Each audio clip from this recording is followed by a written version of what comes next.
ambil loan sebab nak kahwin. Ambil personal loan sebab nak kahwin. Are you telling me bila kahwin, you akan dapat some special money from somewhere to pay back the loan?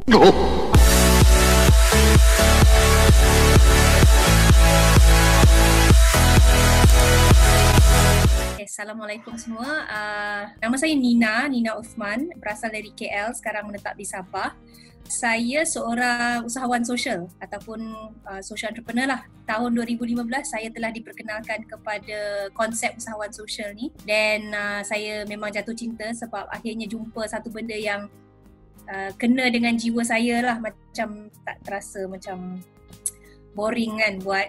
Saya founder dua lah. Yang pertama, saya pengasas Grow the Goose. Grow the Goose menjalankan program-program pemerkasaan kewangan untuk budak-budak, remaja dan juga belia. Kita mengajar cara nak menabung secara bersistem dan cara menjana pendapatan secara bertanggungjawab dan sebagainya. And then tahun lepas saya founded another social enterprise dinamakan Borneo Coco. Borneo Coco ni kami membantu petani-petani koko kecil di daerah Kota Belud. Sekarang ni kita mulakan dekat daerah Kota Belud. Dan kita membantu mereka menjana atau meningkatkan pendapatan sekarang ni dengan memproses koko dan menjadikan snack-snack koko yang kami akan bantu untuk pasarkan.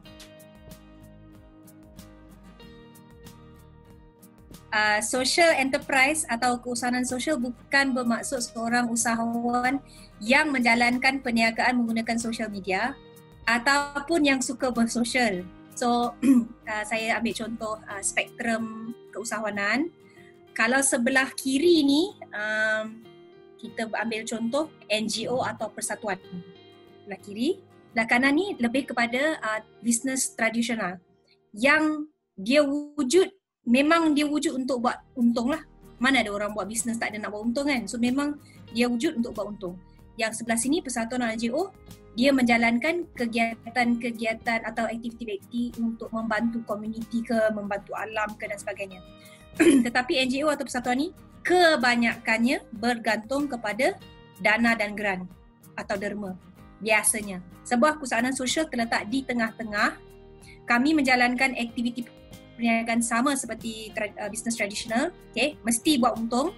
Bisnes proses semua sama, maksudnya dia punya accounting, bookkeeping apa semua sama. Perlu, sangat penting.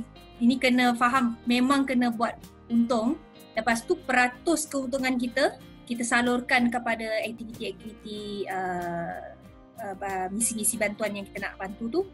Ataupun cara kita beroperasi. Contoh, kita sebuah perniagaan yang buat biskut lah, contoh kita buat cookies ke apa, tapi kita punya pekerja semua community pekak bisu atau hearing impairment dan sebagainya. So kita membantu mereka buka peluang pekerjaan, contoh. Tapi secara asasnya keusahawan sosial ni dia melibatkan 3P lah. Kita panggil 3P, People, Planet, Profit, dan dia kena mengimbangi ketiga-tiga ni. Kita memang buat program dua jenis. Satu jenis yang meluas, maksudnya kita buat program dekat sekolah-sekolah dan sebagainya. Kita ajar basic. Kita ajar basic cara menabung, cara buat duit, kecil-kecilan dan sebagainya. Kita just buat basic workshops. Banyak ni masuk sekolah, buat public workshop dan sebagainya. Yang kedua, kita buat program-program yang impact dia mendalam. Contoh dengan belia orang asli atau belia orang asal dekat Sabah ni pernah ada kita start buat, dekat Sarawak pernah buat. So kita track progress dia. Maksudnya kita akan ajar cara-cara menabung dan cara-cara menjana pendapatan dan cara-cara menjalankan sebuah keusahawan sosial, okay? Ataupun ke arah untuk menjalankan sebuah keusahawan sosial untuk memperbaikilah dia punya keadaan kewangan dia. Dan kita monitor lah. Kita buat dengan grup kaum Amsi dekat Negeri Sembilan, kaum Temia dekat Kelantan, kaum Semai, kaum Semelai dan sebagainya. Sebab kita buat tabiat menabung ni bukan sebab apa. Masalah bankrupt atau muflis kat Malaysia ni sangat tinggi. Setiap hari 60. Data yang latest saya dapat, every day 60 Malaysians are declared bankrupt. 60 sehari declare bankrupt. dekat Malaysia ni. Dan umur dia antara 25 hingga 44 yang paling ketara lah. Maksudnya contoh dia, maksudnya kita baru habis graduate, baru dapat diploma ke degree, baru nak start kerja, dah hutang keliling pinggang.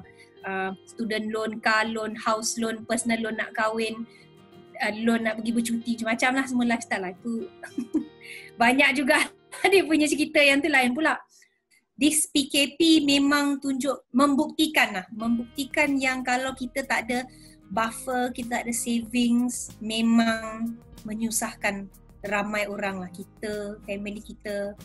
So selagi kita boleh ni, especially yang dah bergaji, kami ni susah sikit lah usahawan kan, sebab dia ikut ni.